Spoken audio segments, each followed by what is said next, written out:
اعوذ باللہ من الشیطان الرجیم بسم اللہ الرحمن الرحیم۔ میں ہوں عزیر احمد خان اور آپ دیکھ رہے ہیں ابلاغ ٹی وی۔ کچھ طبیعت کے نامساعد حالات تھے جس کی وجہ سے ہماری حاضری میں تاخیر رہی، اس پر ہم معذرت خواہ ہیں، اور اب انشاءاللہ ہم آپ کو اپنے ویلاگ کے ذریعے گاہے بگاہے روزانہ کی بنیادوں پر انشاءاللہ اپ ڈیٹ سے آگاہ کرتے رہیں گے اور آپ کو بتاتے رہیں گے کہ اس ملک کے ایوانوں میں کیا کچھ ہوتا رہا ہے اور کیا ہو رہا ہے اور کیا ہوگا، مقتدر حلقے کیا چاہتے ہیں، سیاستدان کیا چاہتے ہیں، وزیر اعظم کیا کر رہے ہیں، عمران خان کن پیرائے پر کن سطور پر اس وقت کار فرما ہیں۔ تو اس سے پہلے کہ ہم آج کے حالات کے حوالے سے تفصیل میں جائیں، اگر آپ نے ابھی تک ابلاغ ٹی وی کو سبسکرائب نہیں کیا تو یہ آپ کی اپنی آواز ہے، آپ اس کو سبسکرائب کیجئے تاکہ آپ کے پاس تازہ ترین تجزیے پہنچتے رہیں، اور اگر ہماری ویڈیو پسند آئے تو اسے شیئر لازمی کیجئے گا اور بیل آئیکن دبانا نہ بھولیے گا۔ آج وزیر اعظم بڑے سرگرم رہے، انہوں نے سینیٹر سے خطاب کیا، وہ مری پہنچ گئے، وہاں NHA کی انہوں نے کلاس لی اور بڑا کچھ کیا، مگر وہی روایتی سیاست کہ ہمیں گزشتہ حکومت سے یہ ملا، ہمیں PTI نے IMF سے یہ معاہدے کیے، ہم نے ان سے جو معاہدہ کیا تھا ہمیں اس کو نبھانا پڑ رہا ہے، IMF ہم پر اعتماد نہیں کر رہا۔ یہ وہ کڑوا سچ ہے جو وزیر اعظم کے منہ سے نکل گیا، جس طرح کہ آپ کو معلوم ہے گزشتہ دنوں خرم دستگیر کے منہ سے یہ بات نکلی تھی اور انہوں نے کہا تھا کہ ہم تو بالکل ٹھکنے ہی والے تھے، کیونکہ ججز بن رہے تھے، عدالتیں بن رہے تھے، احتساب ہو رہا تھا، اور ہماری سیاست عمران خان ہمیشہ کے لیے ہی زمین بوس کر دیتا، دفن کر دیتا۔ اس وجہ سے ہم نے یہ سارا رجیم چینج کا کھیل کھیلا ہے۔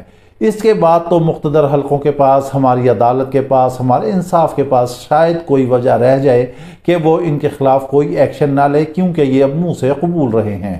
آج وزیر اعظم نے بھی کہہ دیا کہ IMF ان پر اعتماد نہیں کر رہا، مگر ساتھ ہی انہوں نے گونگوؤں سے مٹی جھاڑی اور کہنے لگے کہ کیونکہ گزشتہ حکومت جو PTI تھی اس نے جو معاہدے کیے ان پر عمل نہیں ہو رہا، اس وجہ سے وہ اعتماد نہیں کر رہے۔ اس وقت آپ کی حکومت ہے شہباز صاحب، آپ حکومت میں آئے ہیں، جب آپ سے نہیں چل رہی تھی حکومت تو آپ کو یہ پنگا لینے کی کیا ضرورت تھی؟ آپ کیوں 1.5 سال کے لیے آئے تھے؟ آپ خوار ہونے دیتے، PTI کو حکومت کرنے دیتے، مہنگائی کرنے دیتے، پیٹرول مہنگا کرنے دیتے، بجلی بڑھانے دیتے، مگر کیا کیا؟ آپ کو تو اپنی جان بچانی تھی، اپنی سیاست بچانی تھی، اپنا پیسہ بچانا تھا، اپنی منی لانڈرنگ بچانی تھی، اپنی بیرون ملک جائیدادیں بچانی تھیں، تو حکومت حاصل کی۔ یہ بھانمتی کا کنبہ اکٹھا ہوا ہے، مگر ابھی تک انہیں کچھ بھی فائدہ حاصل نہیں ہوا ہے۔ حمزہ شہباز جن کی حکومت صرف لڑکھڑا رہی ہے، چند ووٹوں کے عوض وہ کھڑی ہوئی ہے، آج انہوں نے پنجاب میں بڑا مارکا مارا، 11 ٹول پلازے فری کر دیے ہیں، اور ساتھ ہی ادھر وفاق نے جو ٹیکس جو پیٹرول پر لیوی تھی وہ انہوں نے عائد کر دی ہے۔ اس کا مطلب یہ کہ عوام اب تیار رہے، پیٹرول مزید مہنگا ہوگا۔ بجلی بھی یہ 1 جولائی سے یہ مہنگی کر رہے ہیں، 1 جولائی کے بعد یونٹ 24 روپے اور غالباً 67 پیسہ ہے کہ 68 پیسے کے لگ بھگ ہو جائے گا۔ آئے دن چیزیں مہنگی ہو رہی ہیں، پرائیویٹ سیکٹر کو تو چھوڑ ہی دیں، عوام تو بالکل فاقوں پر آ چکی ہے، بلکہ ہم تو یہ کہتے ہیں کہ اب پتھر کے زمانے میں ہوں گے اور قوم گدھوں پر سفر کرے گی، مگر کیا کریں جب حکمران ہی اس ٹائپ کے ہو جائے تو پھر ہر طرف گدھے ہی گدھے نظر آتے ہیں۔ جی ہاں، پیٹرولیم لیوی بھی عائد کر دی ہے، مہنگائی بھی کر دی ہے، یوٹیلیٹی سٹور تک پر اشیاء خرد و نوش مہنگی ہو گئی ہیں۔ نشستن برخاستن کہتے ہیں، مریم نواز کہتی ہیں کہ ہمیں حالات ٹھیک کرنے کے لیے وقت لگے گا۔ او بابا، آپ کو وقت لگے گا تو آپ نے کس لیے چھلانگ ماری تھی؟ آپ کیوں حکومت میں آئے تھے؟ آپ کو جب پتا تھا کہ یہ سارے کچھ حالات ہیں، آپ کو کس نے کہا تھا کہ آپ عنان اقتدار میں آئیں؟ پھر وزیر اعظم مری پہنچ گئے، مری پہنچ کر انہوں نے کہا کہ موٹر وے کے ارد گرد تجاوزات ہی تجاوزات ہیں۔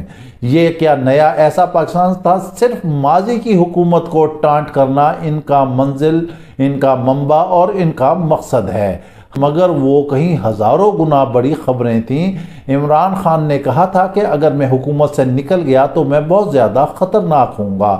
اب اس وقت رجیم چینج کرنے والے مقتدر حلقے اسٹیبلشمنٹ ہوش کے ناخن لیں اور معاملات کو سیدھا کریں، کیونکہ عمران خان اب انتہائی فاسٹ فارورڈ جا رہے ہیں اور وہ مزید خطرناک ہوتے جا رہے ہیں۔ اگر یہی حالات رہے تو یقینی طور پر انہوں نے کہا ہے کہ ان کے سینے میں بہت سارے راز دفن ہیں اور وہ کھول دیں گے۔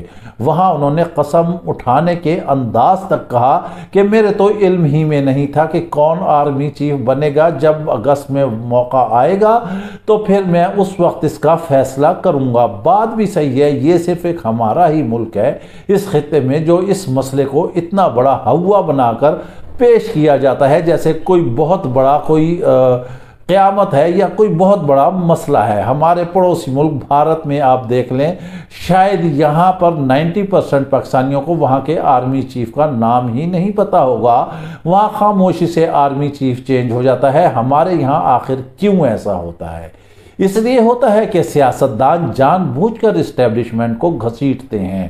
اب جو خرم دستگیر کا بیان تھا کہ یہ سارا کچھ جو ہے ان کی کرپشن بچانے کے لیے، ان کی سیاست بچانے کے لیے کھیل کھیلا گیا ہے، اس کا مطلب ہے کہ نون لیگ جان بوجھ کر اسٹیبلشمنٹ کو سیاست میں گھسیٹ کر وہ خوار کر رہی ہے، جبکہ DDI-SPR متعدد بار کہہ چکے ہیں کہ ہمیں سیاست سے علیحدہ رکھیں، مگر وہاں پر بھی بیانات احتیاط سے اور محتاط انداز میں دینے چاہیے۔ فائدہ کوئی نہیں ہوتا اگر دفن ہوئے جو ہیں گھوڑے وہ دوبارہ سے انہیں زندہ کیا جائے تو اس سے سیٹ بیک ہی آتا ہے، اس سے حالات خراب ہی ہوتے ہیں، کیونکہ نون لیگ کی جبلت میں ہے، وہ ہمیشہ سے مخالف رہے ہیں۔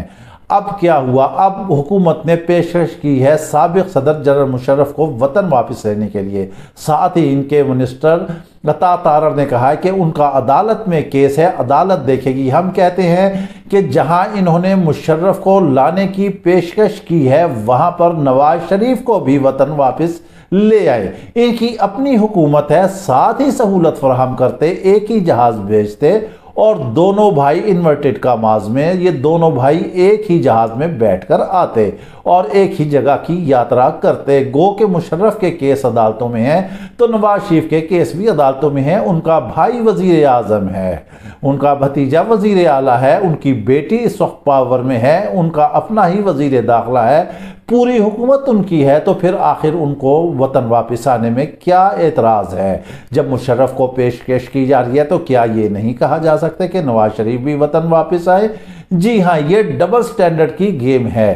اب مسئلہ یہ ہے کہ نون لیگ جتنا بھی یہ کنبہ جڑا ہوا ہے یہ صرف PTI کو جو ہے دیوار سے لگانے کے چکروں میں ہے۔ PTI کیا تھی، عمران خان کیا تھے، انہوں نے کیا کیا، کیسے کیا، مگر ایک بات پر قوم متفق ہے کہ ان کے ہٹانے کا طریقہ کار جو رجیم چینج ہوئی ہے وہ غلط تھا۔ اسی وجہ سے آج آپ دیکھ لیں، سوشل میڈیا ہو، یہاں لوکل میڈیا ہو، یہاں قوم سے خطاب ہو، یہاں کوئی ویڈیو خطاب ہو، یہاں پر بیرون ملک کے مظاہرے ہوں، سارے عمران خان کے حق میں ہو رہے ہیں۔ اگر وہ بنی گالہ سے خطاب کرتے ہیں اور کہتے ہیں کہ قوم سڑکوں پر نکل آئے تو قوم سڑکوں پر نکل ہی آتی ہے۔ یہ ایک نیا ٹرینڈ ہے، یہ خطرناک ٹرینڈ ہے اور یہ بتاتا ہے کہ PTI جو ہے 2/3 اکثریت سے بھی زیادہ لے جائے گی۔ حالات یہی رہے، پیٹرول مزید مہنگا ہوگا، بجلی مزید مہنگی ہوگی، اشیاء خرد و نوش مزید مہنگی ہوگی، غریب عوام کا جینا جو ہے وہ عذاب ہو جائے گا۔ IMF آپ کو دیتا رہے گا، قرضہ دیتا رہے گا، اپنے شکنجے میں پھنساتا رہے گا اور پھنستے رہیں گے، اور خدا نخواستہ ملک کے جو ایسڈ ہیں وہ ہمارے داؤ پر لگ جائیں گے۔ جو ہماری چیزیں بقا کی ضامن ہیں، ملک دشمن عناصر ان کے خلاف ہیں۔ اسی وجہ سے بھارت کو وہ باتیں نہیں کی جاتی جو باتیں ہمارے ساتھ کی جا رہی ہیں۔ بھارت ان کا ہواری ہے۔ بھارت روس سے تیل لے لے سستے داموں پر، بھارت روس سے کوئلہ لے لے سستے داموں پر، بھارت روس سے گیس لے لے سستے داموں پر، کوئی مسئلہ نہیں۔ لیکن اگر ہم روس کی طرف جائیں تو ہمارا امریکہ بہادر ناراض ہوتا ہے۔ ہم ایران سے تیل لے لیں، گیس پائپ لائن کا منصوبہ کر لیں تو امریکہ ناراض ہوتا ہے۔ ہم آزاد قوم ہیں۔ عمران خان یہی قوم کو سمجھا رہا ہے اور وہ کافی حد تک سمجھا چکا ہے۔ قوم سمجھ چکی ہے کہ ہم نے اپنے فیصلے خود کرنے ہیں، ہمارے فیصلے سرحد پار نہیں ہونے چاہیے۔ ہماری حکومت کیا ہے، ہماری عوام کیا ہے، ہمارے مسائل کیا ہیں؟ نواز شریف کہتے ہیں کہ ہمارے پاس معدنیات بے تحاشا ہیں، ریکارڈنگ جیسے چیزیں ہیں، لیکن اس پر ہم نے عمل نہیں کیا، ان معدنیات سے ہم نے کچھ نہ حاصل نہیں کیا۔ یہ حکمرانوں کی نالائقی ہے۔ بالکل شہباز شریف نے 100% صحیح کہا، کیونکہ 30 سال ان کی یہاں حکومت رہی، اسی طرح پیپلز پارٹی کی سندھ میں رہی، لیکن کیا حاصل ہوا؟ آج بھی اندرون سندھ کے حالات دیکھ لیں، وہاں پر ایک انسان اور جانور ایک ہی جوہر پر پانی پی رہے ہیں، وہاں پر بچے بھوک و افلاس سے اندرون سندھ میں مر رہے ہیں، وہاں پر روٹی روزی کا مسئلہ ہے۔ اسی طرح اندرون پنجاب کے بھی حالات دیکھ لیں، وہاں بھی کوئی حالات اتنے مختلف نہیں ہیں۔ اپنے علاقوں کو، اپنے قوم کو ترقی نہ دی، وہاں علاقوں میں سہولیت نہ پہنچائیں، اب واویلا کر رہے ہیں۔ جب بھی حکومت آتی ہے تو پچھلی حکومت کو کوسا جاتا ہے۔ دیکھنا یہ ہے کہ آپ نے کیا کیا ہے، آپ کیا کر رہے ہیں۔ 30 سال آپ کے پاس حکومت رہی ہے، اب مزید پھر یہ کام آگے آیا ہے کہ آپ لوگوں کے پاس ہی حکومت ہو گئی ہے۔ شاید یہ کہیں 70 یا 71 دہائی کی تاریخ نہ دہرائی جا رہی ہو، اس وقت بھی 9 تارے اکٹھے ہوئے تھے۔ جب 9 تارے اکٹھے ہوئے تھے، سارے معاملات ہوئے، الیکشن ہوئے، اور پھر خدا نخواستہ پھر کیا ہوا؟ پاکستان 2 لخت ہو گیا۔ آج حالات پھر اسی نہج پر جا رہے ہیں، لہٰذا جیسے کہ ہم پہلے بھی کہہ چکے ہیں کہ مقتدر حلقے آگے بڑھیں، خدا را اللہ کا نام لیں اور مسائل کو حل کریں، اپنی انا پرستی کو چھوڑ دیں۔ یہ سارا کچھ تبھی اللہ تعالیٰ ہمیں نوازے گا جب ہمارا یہ وطن، ہماری سلطنت رہے گی۔ انا کی سیاست کو چھوڑ دیں، ملکی مفادات کی سیاست کریں۔ اس کے ساتھ ہی آپ ہمیں اجازت دیجیے، اپنا خیال رکھیے گا، اور ساتھ ہی اپنے اس چینل کا بھی۔ اللہ حافظ۔